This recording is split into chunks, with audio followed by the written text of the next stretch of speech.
We work hard as physicians to take care of the health and well-being of our patients. But when it comes to our money, do we have the same condition of care? Probably not. Let's change that together. Welcome to the Financial Freedom for Physicians podcast, where we'll fight and advocate for your financial literacy. As always, I'm your host, Dr. Christopher Liu. Thanks for being here. Let's jump into the show.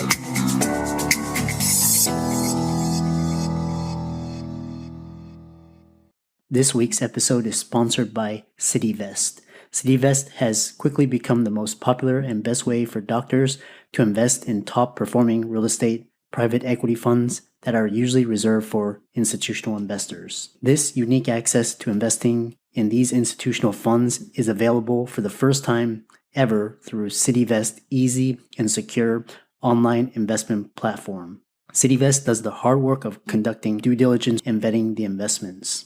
They even get a third-party due diligence report that is posted on their website.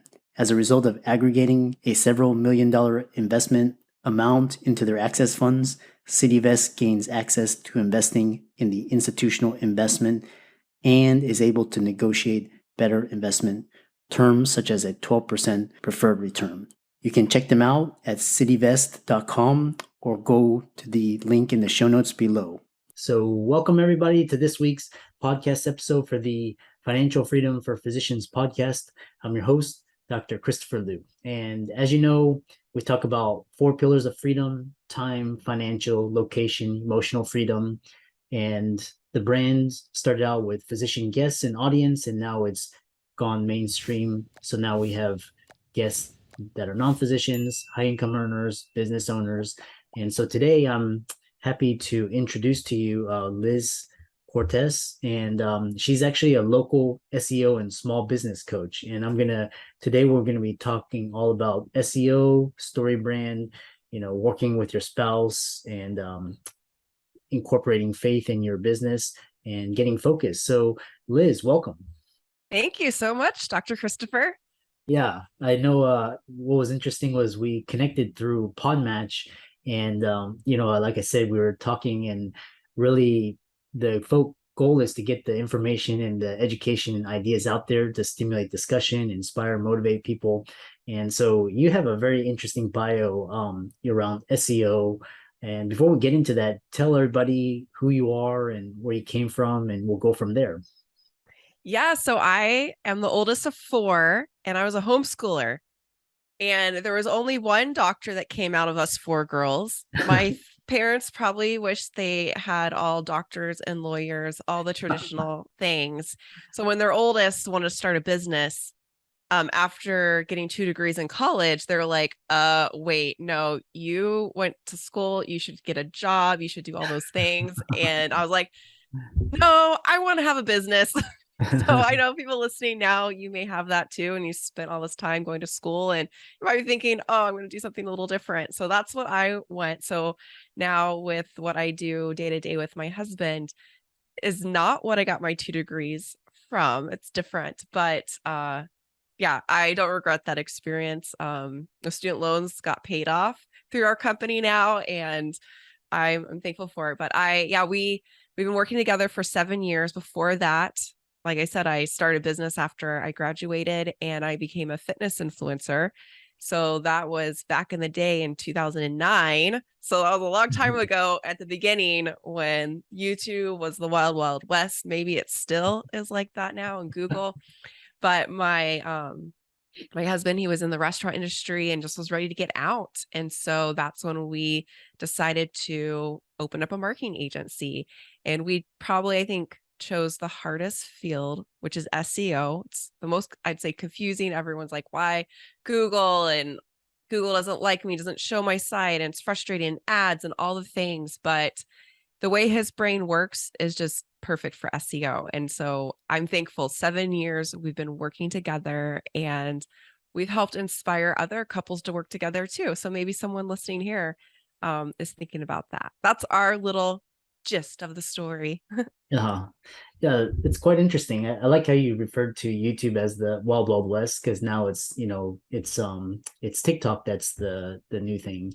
And but TikTok, oh, that's scary to me. all the, but I Yeah. hear you don't have to dance. So doctors, you don't have to dance on TikTok. Like you can actually give great advice in business or financial stuff over there. You don't have to just dance, is what I hear. I don't have it yet. Yeah. Um, yeah, so I know, for some people, SEO is kind of, these acronyms, people may not know what that is, or maybe they need an intro refresher. So tell people what that is and, how it can be used to, better market your services and, increase your brand, etc. Yeah, so SEO stands for search engine optimization. And what that really means is getting found on page one of Google. Now, you might be thinking there's lots of search engines. There's Bing and DuckDuckGo. There's tons out there. But if you are an iPhone user, your iPhone, you are connecting to Apple Maps to get directions. You're also connecting to Yelp automatically. And if you're an Android phone user, your phone connects to Google, which I think the stats are like 60% are Android phone users. So it's connected to Google automatically. So when it comes to having a local business, and even if you're an online coach, like you're online, you can still have a local presence and have a Google business profile. You can still have a Yelp page and you can hide your address and you can be a service provider business. So that's the first place where I think it's just so important, whether you're local or you're a coach, you do want to have a local presence in your city. And Google rewards you when you have a physical location. So if you have a podcast studio, and you rent out an office and you have a podcast studio, you could even use that as your business address, even if you only record podcasts there. But if you have a physical location, Google rewards you and they'll show you on more Google Maps searches when someone searches, let's say, business coach in whatever city you live in. They'll show you there, or they're looking for a dentist, like whatever they're looking for, you have an opportunity to show up on Google Maps, but you also have an opportunity to show up below that where that's called organic search. So those 10 spots underneath the map section where your website can show up to solve that person's need when they Googled whatever question or whatever statement they were looking up and doing their research to most likely hire someone. People go into Google to hire people and do research. They're not going on Facebook to solve their biggest problems. You don't go to Facebook to find a plumber because your kitchen sink has exploded and it's making disaster. You go to Google. And so that's what's so powerful and why we love SEO, specifically local SEO, because local businesses just need more support. Like the past 2 years, we saw keep hanging in there and stay around. And the ones that are fighting and doing these online strategies are sticking around and it's working. Doc to Doc is a personal lending solution designed by doctors for doctors. We understand that doctors' financial situations change faster than an insulin drip in ketoacidosis. And we also understand that doctors are the most reliable borrowers in the world. Through our proprietary algorithm, we're able to provide personal loans at great rates with amazing flexibility because we take into account your schooling, your specialty, and where you are in the medical journey. Doctors come to us after they've matched into residency, and we loan for all sorts of personal reasons, from credit card debt consolidation to family expenses and medical bills. We speak with everyone who applies for a loan and offer fixed interest rates and flexible term options without prepayment penalties. If you're a physician looking for a personal loan, fill out our application form now. It only takes 3 minutes, and we'll get back to you with a decision within 24 hours. It's always been a black box to me, especially search, because most of the time I've just been just like niche down and kind of just focus on a particular topic. But a lot of my friends, they're like into this, they're into SEO. So if just getting started, how, where would someone get started with just online marketing in general? You mentioned SEO, but what other avenues are there? Yeah, I think if you're just getting started, having a Google business profile is where you can get started first. You don't even have to have a website. So, I mean, just like someone that starts a new Instagram page and they want to build a brand, they may start over there. But it's hard to get people to find even your Instagram unless you are using hashtags and you are really getting out there doing a lot of work. But right away, when they approve your Google business profile, you can start showing up on searches if you choose the right categories and you fill it out correctly.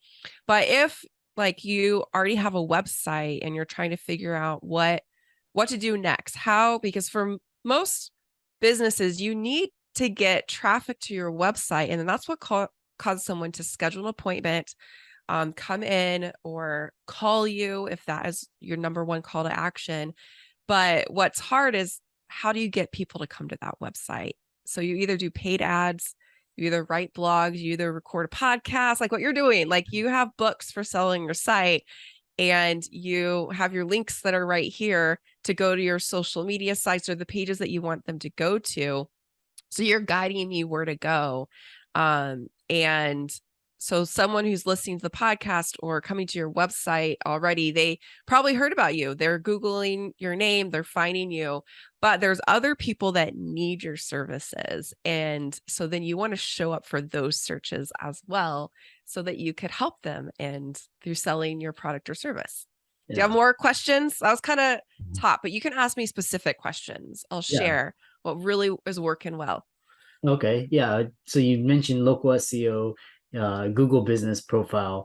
Another one is interesting is that is it better to do Google ads or local SEO? It depends on how quick do you need some cash flow.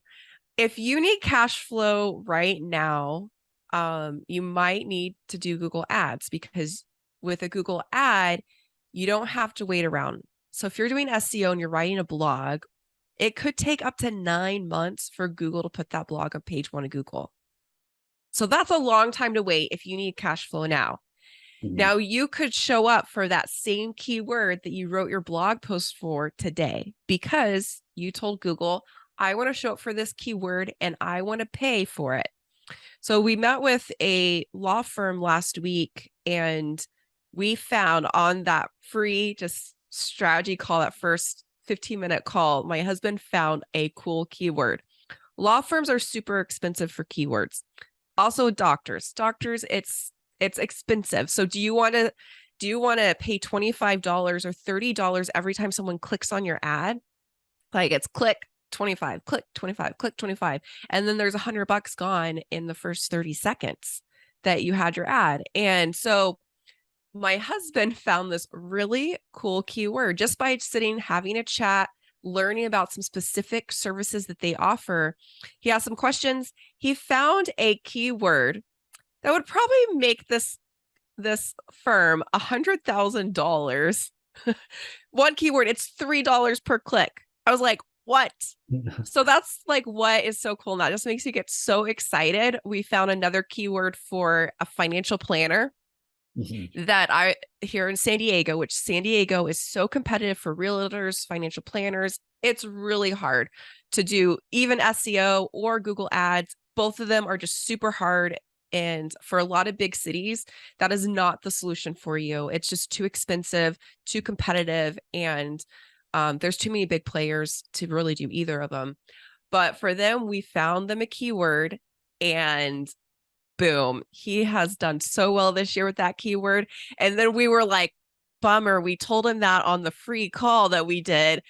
And he applied what we said and did not hire us, but has made lots of money and fills us in monthly. Like just how thankful he is that we gave him that keyword and his team was able to write the blogs. And I'm so happy and proud of him for applying that. Nice. Yeah. Yeah, so we've gone through business profiles, local SEO, Google ads.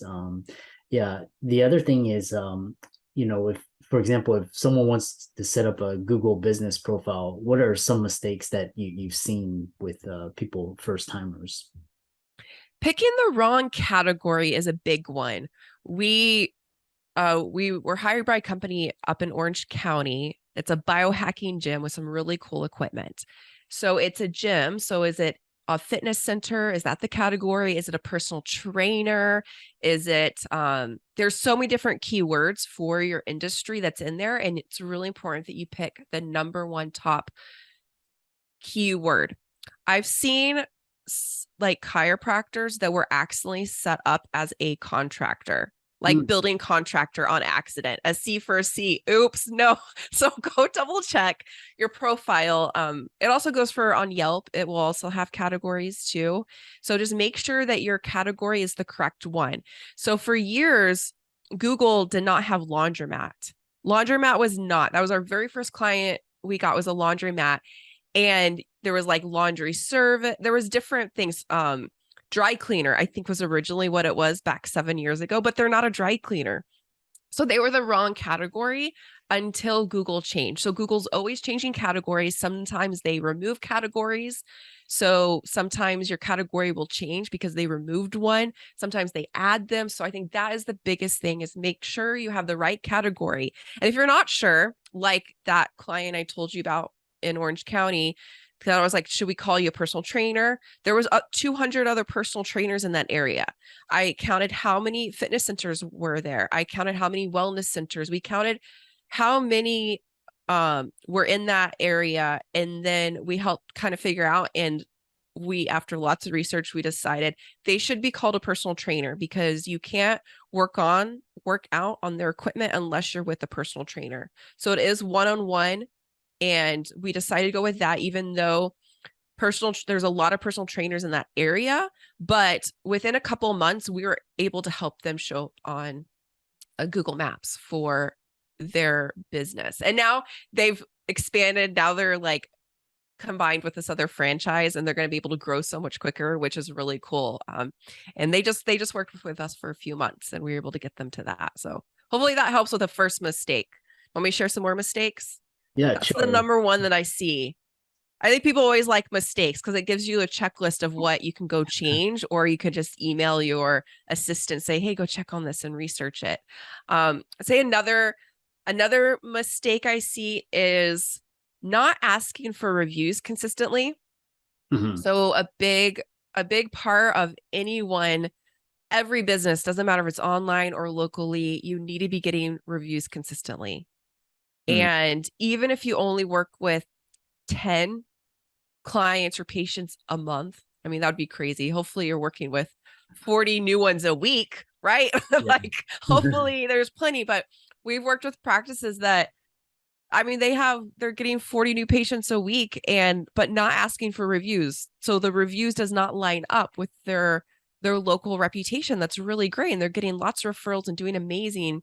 You need to be getting reviews and having a system set up to be asking for those reviews, and posting them up easily on the different platforms, because that shows Google, hey, pay attention to them. And if you don't do it consistently and you just send out one blast email and you get too many on the same day, that's not good. That could show Google that it looks kind of fake and fishy. And I've been hearing Google didn't used to take away reviews, but I've been hearing lately that reviews have been disappearing, kind of like how it goes for Yelp. So you know how Yelp has those hidden reviews? It's so annoying because you work so hard to get them. Yeah. But you still want to be asking for those reviews, even if you're scared about getting bad reviews. Everyone gets bad reviews. You can't make everyone happy. And like, so if you get some bad reviews, you just have to reply to them well, because if you are not able to make that person happy, well, the people that are reading your reviews online, they're going to read what you wrote publicly to share it. Of course, like most people listening are doctors, so you're not going to do anything against HIPAA. If they left you a review, you can publicly respond to it, and you know what you can and can't say. Like, but most of the time, like if you have some bad reviews, that's okay. That's normal. It's weird if you only have 5-star reviews. No one's perfect. Well, those would be the top 2 mistakes that I see. So to review, that was since I did a lot of talking, but the first mistake is definitely choosing the wrong category. And so you want to be strategic when you choose that category for that you actually offer that service and it's the best one for you. And the second is not getting reviews consistently. Those would be the top 2 mistakes I see. Yeah. Those are some really important pearls of wisdom. The other thing is, okay, so what do you know, with your experience, what are you seeing as which online marketing strategies that are working really well right now with after the pandemic and this recession that we're in. What are you seeing? Well, I have been seeing people opening up more businesses. So I'm happy to see that expanding. I'm really, really happy to see that. I'm also seeing a lot of people pulling back because it is a scary time. I mean, prices are going up and all over the place. I mean, every day we have not changed our prices and we don't plan on doing that. I want to see more people not change it and blame it on the economy. Like, just do better service and work with more clients and patients. Like, not everyone has to increase their prices all over the place. So I like to challenge that, first of all. But second of all, I think now is the time to get more aggressive with your marketing. It is not the time to get scared. And I mean, like, Dr. Christopher, you're into finances and financial freedom, and I'm sure you took so many risks over your career. So I think now is not the time to play it safe. I mean, of course, you should have your emergency fund. You should have, for business, if you own your own business, have that stuff too. But this is not the time to just hoard all your cash flow and let it sit there. Just like right now, stock market is on sale. Like, don't stop investing. Don't stop and fire your marketing company because you're scared. Only fire them if they're not getting you results. They should be getting you results. That's why you hired them. They should be making you more money. And so that's what I think people need to do right now is get more aggressive with their marketing, because so many businesses are pulling back because they're scared. And so this is the time. Think about, in all the years, who makes money in these times of recession? Dr. Christopher knows who makes money. The people that aren't scared and holding back. They see the opportunities come up, and that may annoy you and frustrate you. Where like, oh, just the rich people get more rich when this stuff happens. No, there's lots of people that were smart, and we have lots of clients that did really, really well the past 2 years because they pushed in, they persevered, they made some changes that were scary and hard, but they partnered with great teams to help them make it happen. So that's what I really recommend doing right now. But I know it's scary. It's a hard time right now to know what to do. Yeah, that's actually the number one piece of advice, Liz, that you give is in hardship times, that's the best time to grow and expand, because everybody's running for cover. And that's when all the best opportunities, 2008, 2001, 2020, now is the best time. The stock market is on sale. So it's like the best time. So this other question is in terms of content marketing, how do people, how do you think about that in terms of topics? People say to niche down, or in your special, how do you come up with particular topics? Yes. So first, I think it's important to choose how you're going to create the content. Are you going to make a blog, a podcast? Are you going to do a YouTube video? And whatever comes naturally to you, I'd say choose that one piece of content. Okay, so pick that first. And then you can research. So if you're doing, let's say, like a blog or even a podcast, and both those ways, it will probably show up on Google. The searching for podcasts is a little trick. Oh, sorry. I need to plug in my computer. Don't die on me. I've never had that happen in an interview. We're real. This is really being recorded live. So first, pick where are you going to create that content. So I am partial to the blogs because Google blogging still works, but I really love podcasts because you can take your podcast and turn it into a blog. And podcasts, people enjoy listening to podcasts. I mean, you have your headphones in, you're probably multitasking right now. It's kind of like we're having a one-on-one conversation. It's different than watching a YouTube video. You don't have to edit it. I mean, you don't have to even plug it in my laptop or anything. You just do it. And if you are recording like an hour long or even 30-minute podcast, that could give you the 1,500 words that a blog post that Google wants to see in a blog post. If you just record 10-minute episodes, it's really hard to create a long blog that Google wants to see, because Google wants to see around 1,500 words in a really good blog post. So that's how you're going to show up. So if you don't like writing, I'd say start with a podcast. If you do like writing, then start there. But whatever content you're going to create, I think you always need to do some research on what is that title going to be? What is the keyword that you want to focus on? And do that research first. And what is that outline, that talk going to be? When you do that first, and we use lots of paid tools, but there's free ones online. Even like Google Keyword Planner, that one still works, and that's a free one that can kind of help you figure out what are people searching. If you start to type in like how to, I don't know, how to pick a solar company, something like that. If say how to solar, you could see a list of what Google suggests or YouTube suggests other people are searching, and maybe that's something to talk about.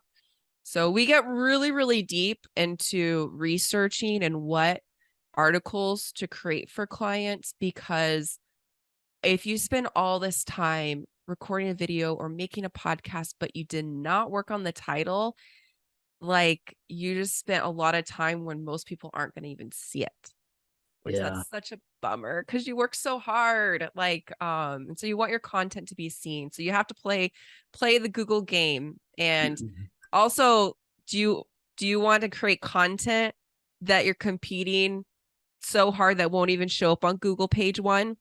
As someone already wrote like 2,500, 3,000 words, and they wrote amazing blog posts about the topic that you really want to talk about, you probably should move on to something that's more niche, something more specific that answers a very, very specific question, instead of writing that general piece of content that a huge company like HubSpot and Forbes and whatever companies already wrote about it, and you're probably never going to rank for that topic. So you don't have to waste your time.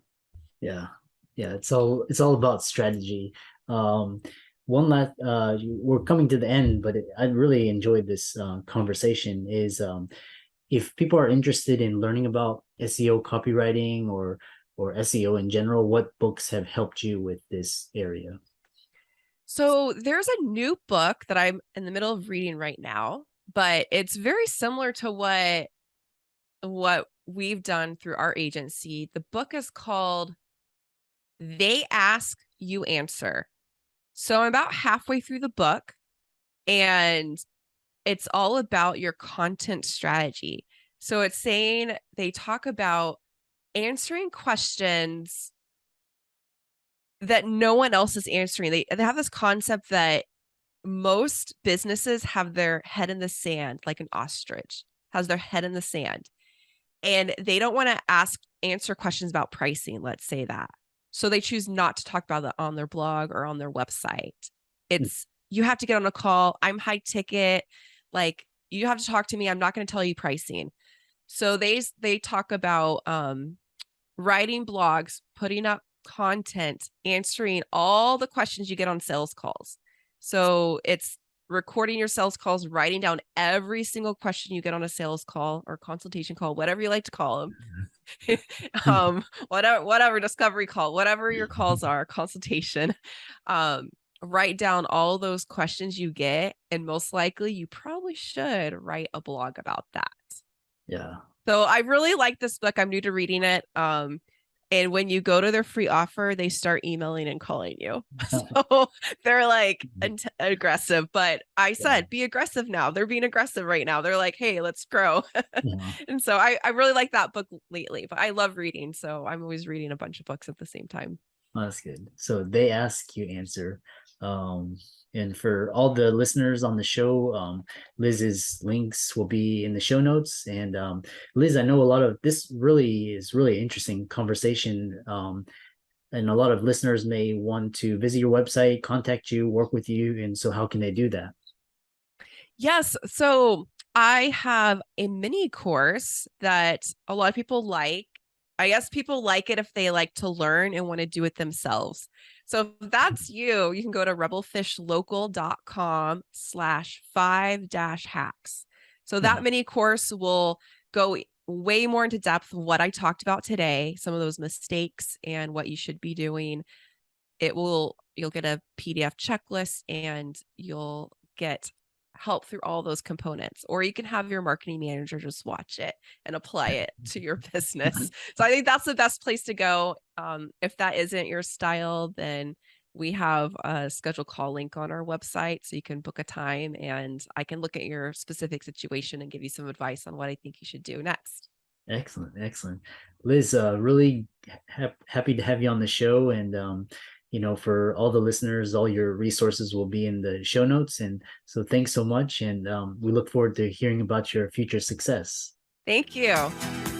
I'm excited that you made it for another episode. You are truly the best. If you've been following the show for a while, you know that my passion is to bring you the education you need to find your path to financial freedom. Please come back week after week for new content, new resources, and great guests. Until then, if you haven't already, please be sure to check out the website, www.drchrislewmdphd.com for more support. I'll see you next week.